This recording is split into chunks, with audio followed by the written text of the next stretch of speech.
the Joe Rogan Experience. Because they're on the other team. Yeah, dude, that's terrifying. That shit's really sad. But it never used to be the left. That's what's the scariest thing to me. The left was never like advocating violence. They were the exact opposite. During the Vietnam War, they were the hippies. They were the people that wanted to bring the troops home. They're the people that didn't want war. They didn't want violence. They didn't want hate. They denounced hate. Now they're like talking about violence being the answer to certain political movements. I saw punch a Nazi. I saw a term on Reddit that I liked a lot called liberal Baptist. Have you heard of this? No. So basically the idea is like, like in fundamentalism of any sort, really like the idea is when you're saying that you're religious, you're not really interested in another person's soul or saving another person. What you're interested in doing is creating an ethical hierarchy that you can dominate by being at the top of the ethical hierarchy, right? So what you're running into with this shit that you're talking about is people who don't really seem so concerned with how society is supposed to be as much as using their refined system that they've come up with, which is like they call being woke, or you know what I mean? It's like it's this crazy, it's hard to even keep up with it. Right. But they use it to try to dominate the people around them by making you scared to speak your mind. Because the idea is like, one of the guests on my podcast that I get fucking yelled at more than anybody else for having on, Jordan Peterson. That really pissed a lot of people off that I had him on my podcast. Why? Because they feel they misunderstand him, and they think that Jordan Peterson hates transgendered people, I think, or they think that he's they think that he's like alt-right. They think that he's like some kind of alt-right spokesman. And the truth of the matter is, I don't fully know all of the spectrum of Jordan Peterson's views on things, because it would take me a very long time to do that. I know he's fucking smart. I know it was really cool for him to come on my podcast, and I know we had a really great conversation that didn't really talk about that stuff. Right, but it didn't fit the narrative that they want. The narrative that they want is that he's a hateful person, and that he hates transgender people, and that he's a bigot, and that he's this right-wing, alt-right poster boy. But it's not real. The problem is people aren't willing to adjust that. Once they stand on that stance, once they have that position, that I'm left-wing, this guy's right-wing, he's a pig, he's ruining things, like that's, they just make up their mind. But let me add one thing to this. Okay. Imagine this. Imagine Jordan Peterson, and I don't know, but just imagine there is a piece of him that doesn't, for whatever reason, like I don't know. I'm not saying this is him. I'm not implying it either. I'm just saying, imagine fucking Jordan Peterson.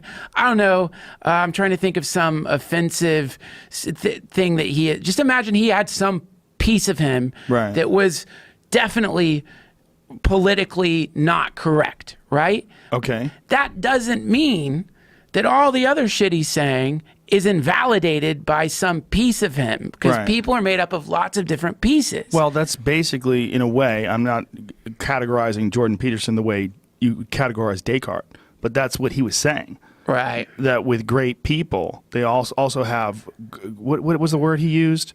Not great sin, but great, what was the word he used? Do you remember the word? The expression he used? They've got shit. Yeah. Great flaws as well. And this is great vices. That's what he said. This is, to me, where the big fucking problem is that people have lost the ability to be nuanced, and people have, and that to me is where things are really fucked up right now, which is like, we're throwing the baby out with the bathwater. Yes. And I'm not saying like, oh, let's give a platform to people who have like hate speech. But to the idea that we have gotten to the point now where just like freeballing and throwing around ideas, just like we've done all over the place here. I guarantee when I look at Twitter, there's going to be at least like 5 people being like, you fucking cuck piece of shit, only because like I'm throwing around ideas, because my hope is through that process I'm going to get closer to the truth, and I'm going to be able to look at myself like what you said about the Coke boy. You know what I mean? I liked it because you're right, and I like what you did, even though it's comedic, it's funny.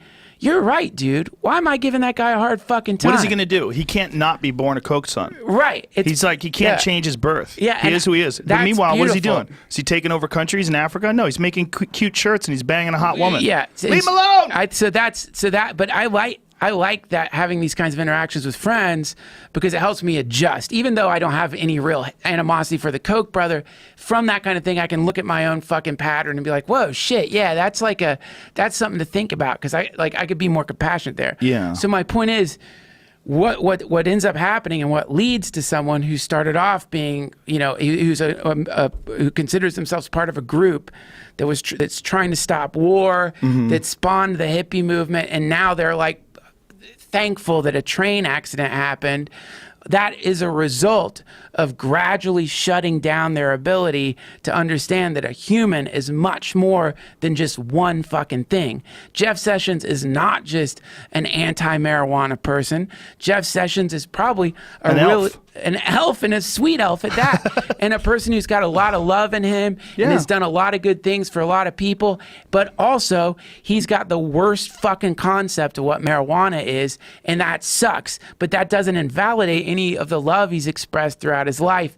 And this is unbearable for some people to deal with, because we want a Darth Vader. Well, it's because we are inclined to gravitate towards tribalism. It is a part of being a human being. It's always going to be a part. It's the same reason why those Egyptologists were rejecting these ideas from John Anthony West and Robert Shaw, because they weren't a part of the tribe. Yeah. These new people coming in with some shit that they didn't figure out on their own. There's a thing that people do on whether it's male versus female. You're seeing a lot of this when it comes to this Me Too stuff. One of the weirdest things that happens is that you start getting this divide where the men are mad at the women and the women are mad at the men, even people that are non-offenders and non-victims. Yeah. People, they shore up on teams. Yes. And yes, it's good that people are being exposed for doing bad things to people, but it's also very dangerous for us to just, men and women, be on opposite teams. We're humans. Right. We're supposed to be nice to each other. It goes back to what we were talking about earlier.